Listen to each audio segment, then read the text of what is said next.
Today in this video we will see the poem A Space Odyssey by Valsa George. Space Odyssey. Odyssey means an adventurous journey. Okay? Outside, the night was gathering strength. How shift our lightning Sputnik, outrunning the speed of sound and light, shot into space with a violent jerk. At a distance were luminous spheres, suspended like glowing latrines. Comets and meteors in hyperspace seemed more like diffused patterns. So here the poet starts with, outside, the night was gathering its strength. How shift our lightning Sputnik.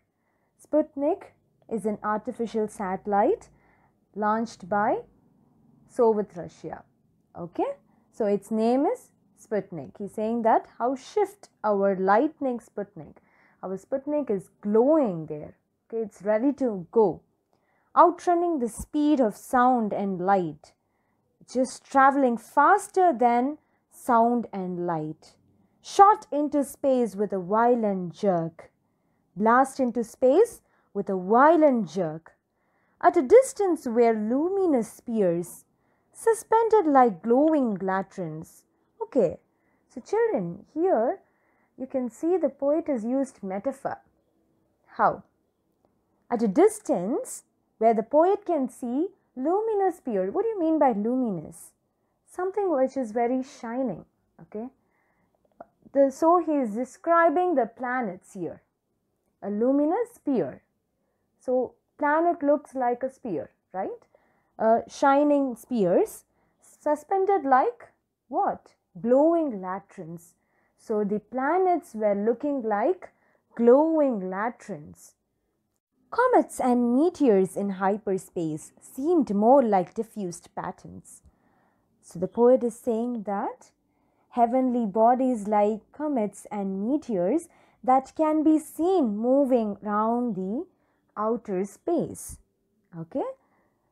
And they are looking like a diffused pattern. Okay, what do you mean by diffused and hazy pattern? Which is not like a diffused pattern. It's not in a proper shape. It's an irregular pattern. So by this you can see that the poet is traveling to space and he's there in space. Okay. An asteroid came whizzing towards us. I closed my eyes in dreadful shock, fearing a terrible head-on collision. Thank God, it deviated from our track.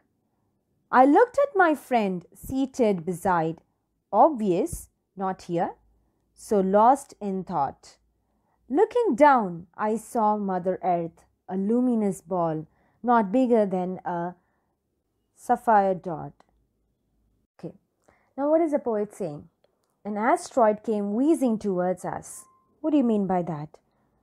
An asteroid came quickly through the air with a whistling and bustling sound. I closed my eyes in dreadful shock. So imagine, children, that you're in the spaceship and an asteroid is coming near you, okay, to hit the spaceship. How will you feel? You'll feel terrible and you'll feel shocked, right? Okay, so that's how the poet has also felt, fearing a terrible head-on collision. What do you mean by terrible head-on collision?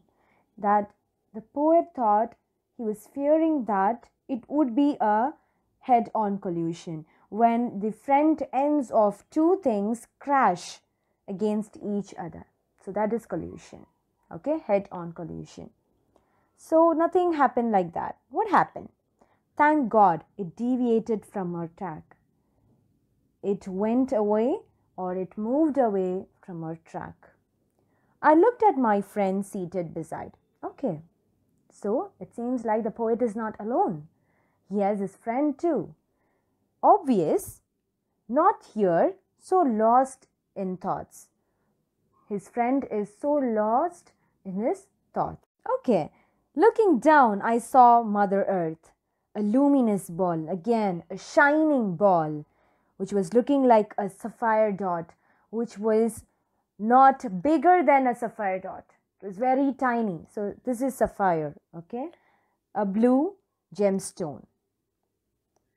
So again, the poet has used metaphor. He's comparing Mother Earth to a sapphire dot, okay? Oh, how quickly we landed on Mars.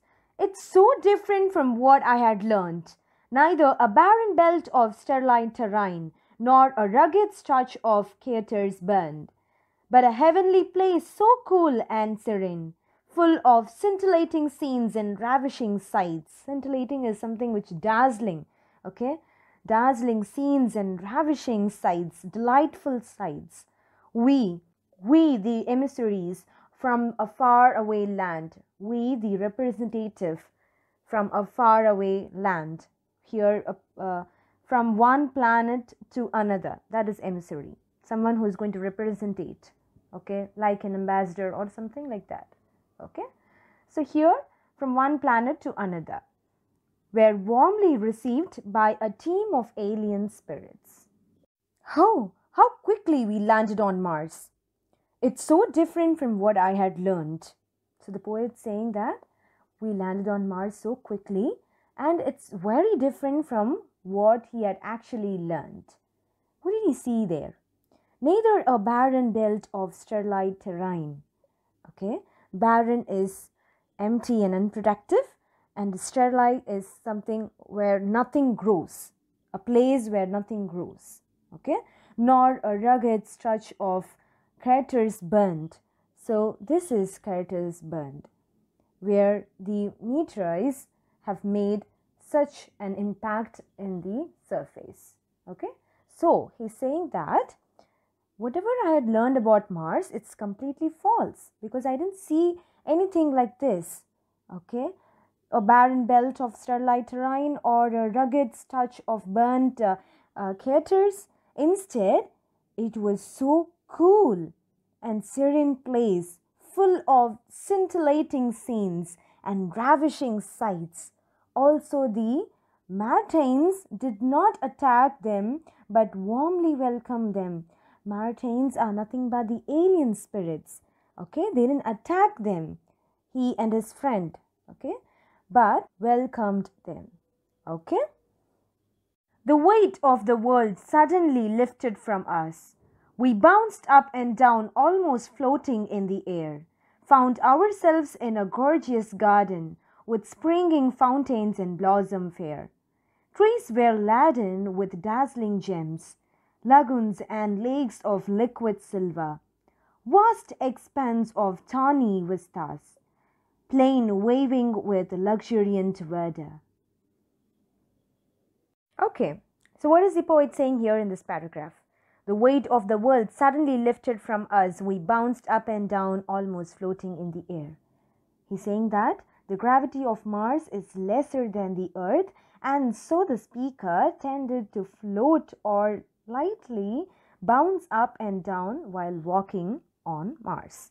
Okay, and they found themselves in a gorgeous garden with springing fountains and blossom fair. Okay, and what did he see again? Trees were laden with dazzling gems. Trees were loaded with dazzling gems.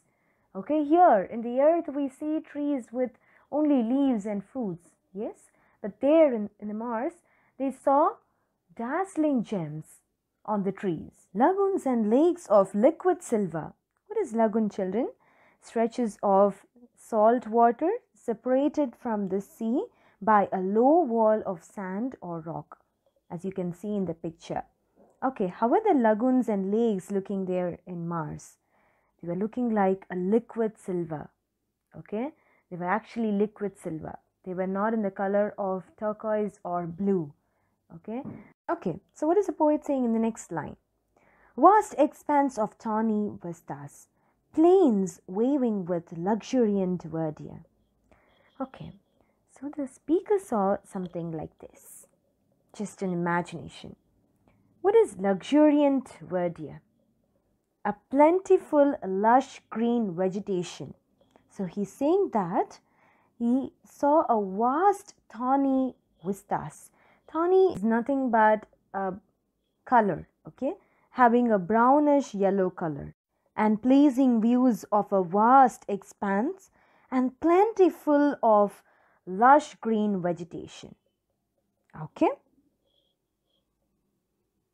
What's so fun? Over there, a herd of animals so strange and rare, nothing like those seen on planet Earth, grazing on red grass in a canyon of great width. As you can see in the picture, this is how a canyon look. Okay, so animals which were so strange and rare, which couldn't be seen in planet Earth, were there. Okay, they were grazing on the red grass. Here we have green grass, and there they have red grass. And there they have red grass in a canyon of great width. Okay, our restless eyes scanning all around, we were eager to explore every bit of ground. Accelerating our pace in rising delight, we moved forward with enthusiastic gait. Gait is nothing but the step, okay, enthusiastic step. So what did the speaker felt here? So the speaker looked around enthusiastically, hurried forward, eager to explore every part of it. Okay, the speaker and his friend. Okay. Sudden was the sound I heard behind. Puzzled and confused, I looked around, saw my mother standing near, her harsh voice ringing clear. You lazy one, don't you know this is exam time? Again you can't play a dumb mime. Blunt and crunt was her angry tirade, making my afternoon reverie suddenly fade. I saw my open book sneering at me and my uncovered syllabus a vast sea. So what happened? The speaker was actually daydreaming. Okay, reverie means it's like being lost in your thoughts. Okay, being daydreaming. That's reverie. Suddenly, the poet heard a sound. Puzzled and confused. Okay, he looked around and he saw his mother. Okay, and his mother was scolding him for daydreaming. She called him lazy and said he should stop pretending to study but start studying properly as his exams were going on. The speaker was actually in his room and the speaker was supposed to be studying for his exams. But he didn't do that and he was dreaming. Okay? So that's why she gave a long angry speech. Okay? So the speaker was actually dreaming of being to the space. He was not in the space, he was actually dreaming. Okay? And he saw his open book sneering at him and his uncovered syllabus a vast sea. Okay? Valsa George, a retired professor of English from Kerala, writes on a wide range of topics. Her poems, highly picturesque and laced with images, which is vivid images, okay, appear regularly in different journals and poetry sites. They stand out for their emotional fervor. Fervor is like passionate, okay, and sensuous appeal and inspiring messages. Attractive appeal and inspiring messages.